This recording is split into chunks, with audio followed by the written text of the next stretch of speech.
नमस्कार दोस्तों, स्वागत है आपका न्यूज का साइंस चैनल पे। आज का हमारा टॉपिक है भारत के वैदेशिक क्षेत्र, external sector of India. External sector of India में हम लोगों ने काफ़ी चीज़ें पढ़ी। आज हम लोग पढ़ने वाले हैं मुद्रा की पूर्ण परिवर्तनीयता, फुल कन्वर्टिबिलिटी ऑफ करेंसी। दूसरा बिंदु है पूंजी खाते के संदर्भ में मुद्रा की पूर्ण परिवर्तनीयता। अब देखिए यहाँ मैंने टर्मिनोलॉजी इस्तेमाल की है, पूंजी खाता, कैपिटल अकाउंट, इस पर ज़्यादा फोकस देना है। ठीक है, तो पूंजी खाते के संदर्भ में मुद्रा की पूर्ण परिवर्तनीयता, full convertibility of currency in respect of capital account. अन्य बिंदु है भारतीय रुपए की पूर्ण परिवर्तनीयता, full convertibility of Indian rupee. Next बिंदु है फेरा एंड फेमा। फेरा एंड फेमा का नाम बहुत सुनते होंगे आप लोग, इसको भी हम लोग यहाँ पर देखेंगे। पहला चीज़ है मुद्रा की पूर्ण परिवर्तना पे जब हम लोग पढ़ते हैं तो इसमें एक कमेटी का नाम आपके दिमाग में हमेशा आता होगा, जिसे हम लोग बोलते हैं तारापोर समिति। तारापोर समिति की ही सिफारिश है जो कहा जाता है कि पूंजीगत खाते पर मुद्रा की पूर्ण परिवर्तनता होनी चाहिए। तो किसकी सिफारिश है कि मुद्रा को पूर्ण परिवर्तनीय बना दिया जाए पूंजी खाते पर? तो तारापोर समिति। हालांकि अभी तक पूर्ण परिवर्तन नहीं हो पाया है, ठीक है, लेकिन समिति तारापोर समिति 1 और तारापोर समिति 2 दोनों ही बनी है। तो ध्यान देंगे यहाँ पर 2 समितियाँ बनी है। हालांकि क्वेश्चन जब आता है तारापोर समिति से रिलेटेड है तो वो चीज़ें हैं।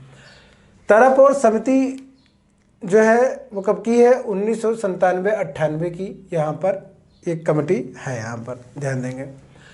देखिए मुद्रा की पूर्ण परिवर्तन यानी फुल कन्वर्टिबिलिटी ऑफ करेंसी, इसका पहला नंबर तो हम जाने कि मुद्रा की पूर्ण परिवर्तनीयता होती क्या है, इसको देखेंगे हम लोग। मुद्रा को कीमत के अन्य तरल माध्यमों में परिवर्तित किया जा सकता है। तो इसका मतलब क्या? मुद्रा की कीमत के अन्य तरल माध्यमों में परिवर्तित किया जा सकता है। इसका मतलब क्या है कि जैसे कि आप फॉरेन से आते हैं भारत के अंदर, तो आप डॉलर में कमा के आए हैं, ठीक है, किस में कमा के आए हैं? डॉलर में। और उस डॉलर को हम कन्वर्ट कर दें किस में? रुपए में। भारत में आए हैं तो वो आपने डॉलर को रुपए में कन्वर्ट कर दिया, तभी तो रुपए आपका यहाँ चल पाएगा, अन्यथा नहीं चल पाएगा। उसी तरह से कोई विदेशी कंपनी जब आती है तो वो भी चाह रही है कि हम बाजार मूल्यों पर, यानी बाजार की विनिमय दर पर, मार्केट डिपेंडेंट होगा, बाजार की विनिमय दर पर हमारे जो मुद्रा है पूर्ण परिवर्तनीय हो जाए। किस पर? पूंजी खाते में। और पूंजी खाते पे क्या क्या चीज़ें मैं पिछली वीडियो में बता चुका हूँ। 2 खातों की चर्चा हम लोगों ने पुराने वीडियो में कर चुके हैं। एक है चालू खाता और एक है पूंजी खाता, ठीक है। चालू खाता में हम लोगों ने पढ़ा दृश्य और अदृश्य मध्य, जो आयात निर्यात करते हैं, दृश्य और अदृश्य मध्य। और पूंजी खाते में क्या करते हैं? जो वित्तीय परिसंपत्तियां या भौतिक परिसंपत्तियां होती है, जब उसका स्थानांतरण होता है तो उसके स्वामित्व में जो परिवर्तन होता है वो शो करता है पूंजी खाते के अंतर्गत, ठीक है, वो पूंजी खाता है। तो ये 2 चीज़ें हम लोग चर्चा कर चुके हैं। तो पूंजी खाते का मतलब यहाँ पर मुद्रा की पूर्ण परिवर्तनीयता होनी चाहिए, मतलब कि पूंजी खाते पे पूंजी खाते पे, देखिए चालू खाते पे तो पूर्ण परिवर्तनीयता है लेकिन पूंजी खाते पर नहीं है, उसी की बात की जा रही है। तो पूंजी खाते पे मतलब कि पूंजी खाता जो भी आपने चीज़ें पढ़ी पूंजी खाते के अंदर, उसके अंदर हम रुपए का डॉलर का रुपए में और रुपए का डॉलर में पूर्ण परिवर्तन कर सकें, ऐसा नहीं है। किस रूप में है इसको भी देखेंगे, जिससे आपको यह समझ में आ जाए कि ऐसा नहीं है तो किस रूप में है, ठीक है, तो उसको भी देखेंगे। तो इतना समझ में आ गया होगा कि मुद्रा की कीमत के अन्य तरल माध्यमों में, अन्य तरल माध्यम क्या है? भारत के अंदर क्या है? रुपया। उन तरल माध्यमों में परिवर्तित किया जा सके मुद्रा की कीमत के अन्य तरल माध्यमों में। किसका परिवर्तन कर रहे हैं? किसी विदेशी मुद्रा का, ठीक है। अब इसी से रिलेटेड जब कह रहे हैं हम कि पूर्ण परिवर्तनीयता होनी चाहिए, तो हम यहाँ पर पूंजी खाते की बात कर रहे हैं। तो पूंजी खाते के संबंध में कि पूर्ण परिवर्तनीय बना दिया जाए मुद्रा को, उस संबंध में एक कमेटी गठित की गई जिसका नाम है तारापोर समिति 1997-98 में। इसका मतलब क्या है कि बाजार विनिमय दर मतलब मार्केट डिपेंडेंट होगा, सरकार नहीं। अभी यहाँ पर तो बाजार विनिमय दर पर घरेलू संपत्तियों को विदेशी परिसंपत्तियों में तथा विदेशी परिसंपत्तियों को घरेलू परिसंपत्तियों में, देखिए मैंने क्या कहा आपसे कि पूंजी खाते के अंदर भौतिक परिसंपत्तियां और वित्तीय संपत्तियां आती हैं। जब उसके स्वामित्व में जो परिवर्तन होता है वो चीज शो होती है किसमें, पूंजी खाते के अंतर्गत। तो बाजार विनिमय दर पर घरेलू परिसंपत्तियों को विदेशी परिसंपत्तियों में तथा विदेशी परिसंपत्तियों को घरेलू परिसंपत्तियों में बदलने की पूर्ण स्वतंत्रता होनी चाहिए। ये नहीं कुछ परसेंट का उसमें कैप लगा रखा गया है कि 40% कर सकते हैं, 60% कर सकते हैं, या 60% कोई और तय कर रहा है, 40% कोई और तय कर रहा है। ठीक है, तो ये पूर्ण परिवर्तनता नहीं कहलाएगी। पूर्ण परिवर्तनता का मतलब ये है कि बाजार विनिमय दर पर, देखिए ध्यान दे, टर्मोलॉजी ध्यान दें इस चीज़ को, क्योंकि हर एक बिंदु यहाँ पर इकोनॉमिक्स में हर एक शब्द का मतलब होता है जो चीज़ लिखी जा रही है यहाँ पर। ठीक है, उसको आप हल्के में लेके निकाल देंगे तो आपका क्वेश्चन वहाँ जब आएगा तो गलत कर देंगे। तो यहाँ पे कह रहा है बाजार विनिमय दर, बाजार विनिमय दर की बात कर रहा है, यहाँ पर सरकार नहीं कर रही है। तो बाजार विनिमय दर पर घरेलू संपत्तियों विदेशी परिसंपत्तियों में तथा विदेशी परिसंपत्तियों को घरेलू परिसंपत्तियों में बदलने की पूर्ण स्वतंत्रता हो, इसे हम लोग बोलेंगे पूंजी खाते के संदर्भ में मुद्रा की पूर्ण परिवर्तनीयता। ठीक है, पूंजी खाता शब्द इस्तेमाल कर रहे हैं यहाँ पर। नेक्स्ट बिंदु है हमारा भारतीय रुपए की पूर्ण परिवर्तनीयता। बात फिर वही घूम फिर के आ गई, लेकिन यहाँ पर नई चीज़ क्या है, यहाँ पर बताने का मतलब है कि भारत के अंदर ये कन्वर्टिबिलिटी की बात क्यों की जा रही है। पहला कदम उठाया गया, पहले देखो 1992-93 में, तब तारापुर कमेटी नहीं गठित की गई थी। तारापुर कमेटी ने ऐसे कोई सिफारिश नहीं दी थी, तब कोई ऐसी कमेटी नहीं बनी थी, लेकिन शुरुआत कर दी गई थी 1992-93 में ही, जब एलपीजी की नीति आती। क्यों इसमें की गई थी, जब हम लोग जान रहे हैं कि उसमें हमारी स्थिति विदेशी मुद्रा भंडार कम हो रहा था। तो जब विदेशी मुद्रा भंडार कम हो रहा था तो इसके चलते इन्होंने क्या किया कि हमको अब थोड़ी लचीली व्यवस्था अपनानी पड़ेगी, जिससे कि हम रुपए को डॉलर में और डॉलर को रुपए में परिवर्तित कर सकें, कुछ हद तक कर सके, जिससे कि हमारा एफडीआई भारत के अंदर आए।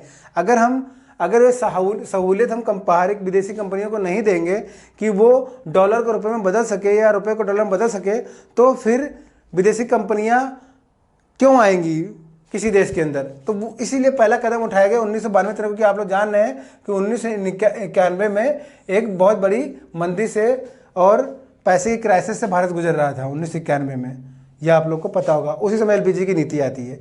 तो उसी के चलते जिस रूप में पहला कदम जब उठाया गया रुपए की पूर्ण परिवर्तनीयता को लेकर, तो किस रूप में उठाया गया, उदारीकृत विनिमय दर व्यवस्था के रूप में, लिबरलाइज्ड एक्सचेंज रेट मैकेनिज्म के रूप में इसको अपनाया गया, पहला कदम। तो अगर ये पूछ लीजिए आपसे परीक्षा में कि क्या ये पहली बार ऐसा हुआ कि तारापुर कमेटी गठित की गई तब तय किया गया कि हाँ रुपए को पूर्ण परिवर्तनीय बनाना है? नहीं, ऐसा नहीं है।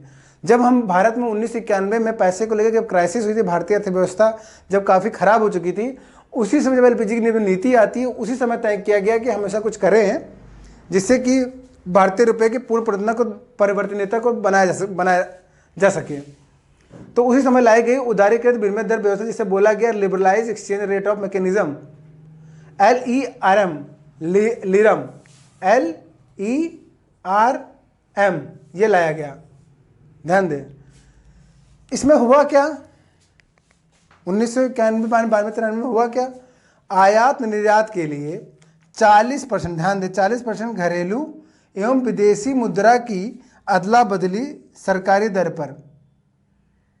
ध्यान दें, आयात निर्यात के लिए 40% घरेलू एवं विदेशी मुद्रा की अदला बदली सरकारी दर पर करना है हमको 40% की, और बाकी जो बची हुई मुद्रा है आयात निर्यात पर ही, वो 60% बाजार आधारित होगी, विनिमय दर पर किया जाएगा। तो बाजार विनिमय दर पे पूरा 100% करने की बात हो रही थी। पूर्ण परिवर्तनीयता का मतलब तो यही है, लेकिन यह तो 40% कर रहे हैं, तब तो गड़बड़ हो गया ना। तो ये पूर्ण परिवर्तन नहीं हो पाया।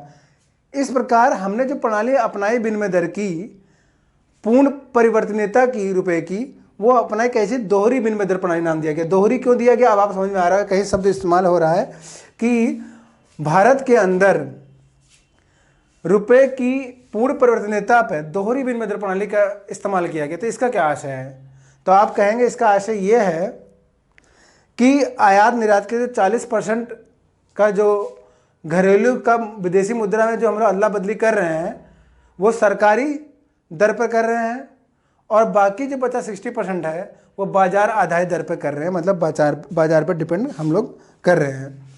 तो इस तरह से इसे पूर्ण परिवर्तन नहीं कहा गया, इसे बोला गया कि भारतीय रुपये का आंशिक रूप से परिवर्तन हम कर रहे हैं, यानी दोहरी प्रणाली का मतलब ये दो चीज़ें इन्वॉल्व हो रही हैं, उसके अंदर दो विधियाँ इन्वॉल्व हो रही हैं, दो तरीके लिए जा रहे हैं, दो व्यवस्थाएं ली जा रही हैं, एक ही व्यवस्था अपनाई गई जा रही है, तो पूर्ण रूप से कहलाएगी कि हाँ ठीक है, एक ही व्यवस्था इंप्लीमेंट हो रही है।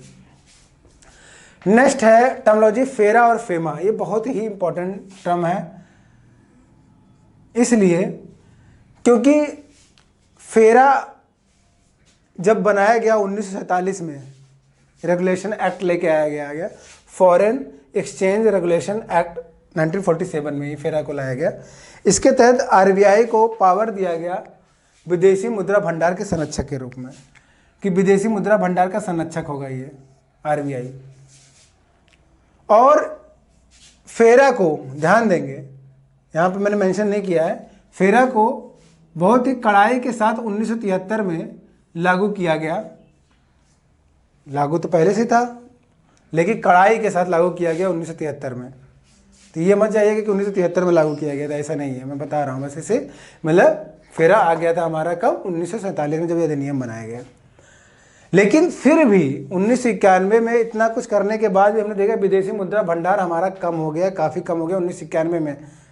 तो जो मंथन किया गया, ऐसा क्यों हुआ? तो इसे पता चला कि एलपीजी की नीति की बहुत ज़्यादा आवश्यकता है, विदेशी कंपनियों को भारत में आने दिया जाए, जिससे कि भारत का विदेशी मुद्रा भंडार बढ़ सके, हम भी अपनी कंपनियों को बाहर ला के लगाएँ। ठीक है, तो ये सब चीज़ें की गई, होनी थी, लेकिन ऐसा हो नहीं पाया फेरा के बावजूद भी। हालांकि आरबीआई की पावर थी, लेकिन आरबीआई यहाँ पर सफल होती दिखी नहीं। तो क्या हुआ, फेमा बनाया गया। कब बनाया गया? मंथन चल ही रहा था। 1 जून 2000 को, 1 जून 2000 को फेमा बना दिया गया, और अभी तक फेरा है, फेरा समाप्त नहीं हुआ, फेरा भी समाप्त होगा। 1 जून 2000 को फेमा बना दिया गया। उद्देश्य क्या रखा गया? विदेशी मुद्रा बाजार का अनुरक्षण, विदेशी व्यापार एवं भुगतान को सुसाध्य बनाना। विदेशी मुद्रा बाजार का अनुरक्षण, विदेशी व्यापार और एवं भुगतान को सुसाध्य बनाना, यह रखा गया। यह उद्देश्य था फेमा का। इस प्रकार ये विदेशी विनिमय का नियंत्रित करने लगी, विनिमय को नियंत्रित कड़ाई के साथ। इसमें नियम बनाया गया कि जैसे कि फेरा में क्या हुआ करता था कि 5 गुना का जुर्माना लगाते थे फेरा में, लेकिन फेमा में क्या आ गया, अधिकतम 3 गुना ज़्यादा जुर्माना नहीं लगाएंगे। दंडनीय अपराध दोनों में है, अगर विदेशी मुद्रा से संबंधित किसी प्रकार के नियम का उल्लंघन किया गया तो अपराध दोनों में ही है। लेकिन फेरा के अंदर जेल जाने का भी प्रावधान था, लेकिन फेमा में इसको थोड़ा लचीला किया गया कि जेल नहीं भेजा जाएगा, सिर्फ जुर्माना लगाया जाएगा। तो एक चीज़, ये चीज़ें थोड़ा सा लचीलापन लाया गया, जिससे कि एफडीआई को लाया सके भारत के अंदर। और कुल मिला के आगे चल के धीरे से फेरा को 31 मई 2002 को समाप्त कर दिया गया। ये चीज़ समाप्त हो गई। क्या समाप्त हो गई? फेरा को समाप्त कर दिया गया। और कुल मिला के देखेंगे तो एक तरह से फेमा को लाना सफल भी हुआ, हमारे विदेशी मुद्रा भंडार में बढ़ोतरी भी हुई। लेकिन ये कि अगर हम पूंजी खाते पर ध्यान दें, पूंजी खाते पर रुपए की पूर्ण परिवर्तनीयता को लागू कर पाएं तो शायद एफडीआई और अच्छे से भारत में आए और हमारी अर्थव्यवस्था और मजबूत हो जाए। तो ये एक चीज़ इम्पॉर्टेंट है, हमारी अर्थव्यवस्था और मजबूत हो, उसके लिए हमें एफडीआई को लाना होगा। एफडीआई कैसे? उसका देखिए, एफडीआई आने के पीछे बहुत से रीज़न काम करते हैं, इसमें भी कभी हम डिटेल चर्चा करेंगे जब एफडीआई पढ़ाएंगे आपको। लेकिन एक रीज़न आपको यहाँ से मिल रहा है, तो ये अपने दिमाग को अंतिम करेक्ट कर लीजिए कि वो चीज़ नहीं हुई है, लेकिन क्या चीज़ हुई है जिससे एफडीआई आई है। और क्या चीज़ नहीं हुई जिससे और अच्छी एफडीआई आ सकती है, तो उन दोनों चीज़ों को दिमाग के अंदर रखेंगे यहाँ पर कि अगर हम रुपए की पूर्ण परिवर्तन को लागू कर पाएँ, यानी हम बाजार पे ही सब कुछ लेके आए, बाजार विनिमय दर पे ही घरेलू संपत्तियों विदेशी संपत्तियों के को परिवर्तनीयता को स्वतंत्र बना सकें, तो एफडीआई और अच्छे से भारत के अंदर आएगी। उम्मीद करता हूँ कि वीडियो आपके लिए काफ़ी अच्छा होगा, इसलिए इस वीडियो को अधिक से अधिक लाइक करें, शेयर करें, सब्सक्राइब करें। आज के लिए इतना ही, धन्यवाद।